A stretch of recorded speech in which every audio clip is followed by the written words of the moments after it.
Hello guys, welcome back to the HardReset.Info channel. In today's video, I'm going to tell you how to rename your Samsung Galaxy Buds3 FE earbuds in your Android device.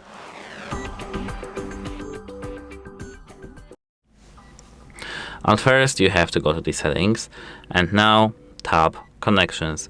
If you are on some Pixel, Motorola or something like that, anything else like from the Samsung, you have to tap connected devices and see the connected devices. Actually, you will see the same thing like we do have here.